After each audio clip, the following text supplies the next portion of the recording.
Salut, bienvenue dans Jeu de Puissance, on va parler des Boston Bruins, les Boston Bruins qui font une sorte de retour vers le passé. Il s'est passé, des choses un peu surprenantes du côté des Boston Bruins. Tout d'abord, ils ont renvoyé leur entraîneur, un très bon entraîneur, Bruce Cassidy, après 4 saisons bien remplies où il les a amenés à chaque fois en play-off. Et Bruce Cassidy donc est parti, il a été remplacé par Jim Montgomery. C'est assez surprenant comme décision. Bruce Cassidy qui était à mon avis un très très bon entraîneur, qui fait partie des meilleurs entraîneurs de la ligue, qui a trouvé d'ailleurs un emploi assez rapidement. Il est du côté de Las Vegas. Donc Don Sweeney n'a pas fait que virer son entraîneur, il a aussi fait une sorte de retour vers le passé, comme je vous l'ai dit.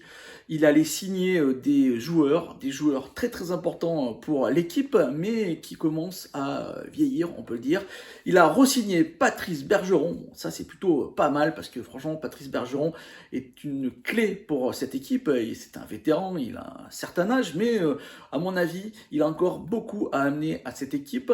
Il est aussi allé chercher David Krejci, qui s'est pris une petite année sabbatique la saison dernière en République tchèque et qui est revenu pour un an, un contrat d'1 an pour David Krejci. On va avoir une équipe qu'au final on connaît bien, une équipe qui reste à peu près la même. En attaque, on aura toujours cette ligne d'attaque qu'on connaît bien. David Pasternak, Brad Marchand et au centre Patrice Bergeron. David Krejci jouera avec Taylor Hall et Jack DeBrusk. Encore là, des joueurs qu'on connaît bien du côté de Boston.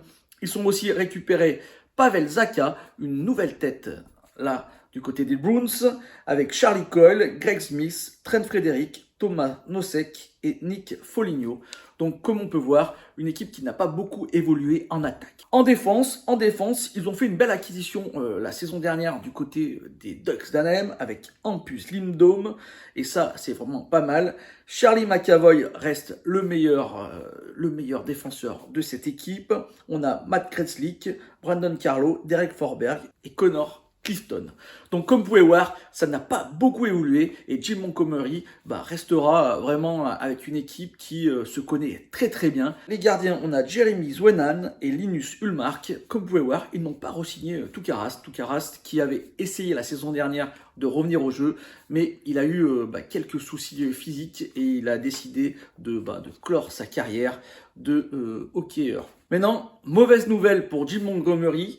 Ça va pas se passer totalement comme il le voudrait en ce début de saison. Effectivement, beaucoup de joueurs sont blessés et sont blessés à long terme. Non, ce ne sont pas les vieux grognards comme David Krejci ou Patrice Bergeron qui sont blessés, mais ce sont des pièces maîtresses qui ont des difficultés physiques et qu'on ne verra pas avant décembre, par exemple. Je pense à Brad Marchand et McAvoy, vraiment deux grosses pièces qui ne joueront pas jusqu'en décembre. Donc ça va être difficile pour les Bruins de Boston. Et on a Matt Kretzlik en défense, encore lui, qui lui ne jouera pas jusqu'au mois de novembre. Donc vous pouvez voir, le début de saison des Bruins de Boston va être très très compliqué et il va falloir vraiment observer ce début de saison qui pourrait être fatal pour une qualification en play-off à cette équipe s'ils n'arrivent pas à jouer sans leur star comme Brad Marchand ou Charlie McAvoy. On va parler peut-être des espoirs qu'on verra peut-être jouer cette année du côté des Bruins, parce que non, ils ne sont pas en construction, vous pouvez le voir, ils vont chercher des vétérans, mais il y a toujours des espoirs qui ont l'espoir de sortir du lot et de jouer en NHL. On verra peut-être Fabien Litzel, un jeune attaquant de 19 ans, ou Jack Studrika, un attaquant de 23 ans qui a déjà joué une quinzaine de matchs avec les Boston Bruins, seulement 3 assists pour lui. Mes prédictions pour les Boston Bruins, ça va dépendre de comment ils vont pouvoir gérer leur défaillance, leurs joueurs absents lors de ce début de saison. S'ils arrivent à gérer cela correctement, si Jim Montgomery arrive à mettre une équipe compétitive jusque fin décembre, à mon avis, ils ont toutes les chances, encore une fois, de se qualifier. Surtout que, par exemple, au niveau des gardiens, Jeremy Swayman fera très bien le boulot. Il a fait une très très belle saison la saison dernière.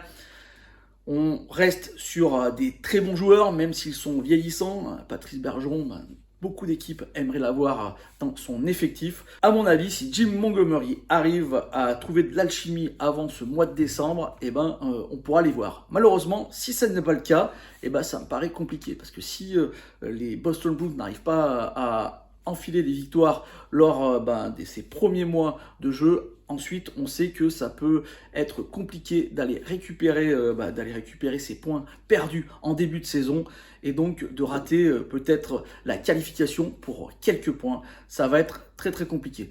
Dans tous les cas, à mon avis, l'erreur du DG des Boston Bruins, ça a été de changer d'entraîneur, vraiment avec ces joueurs qui se connaissent très bien et qui avaient déjà depuis 4 ans qui tournaient ensemble. Je pense que garder Bruce Cassidy aurait été vraiment mieux pour cette équipe et même pour gérer justement ce début de saison un peu difficile. Dans tous les cas, s'il faut faire une prédiction, je pense que les Boston Bruins se qualifieront, mais ça va être plus compliqué que les saisons dernières et ils vont se qualifier peut-être en wildcard ou sur cette 3e place. Voilà, j'espère que cette petite vidéo vous a plu. Si c'est le cas, n'hésitez pas à me faire un petit like, un petit commentaire ou à la partager. Et moi, je vous dis à demain, on parlera des sabres de Buffalo.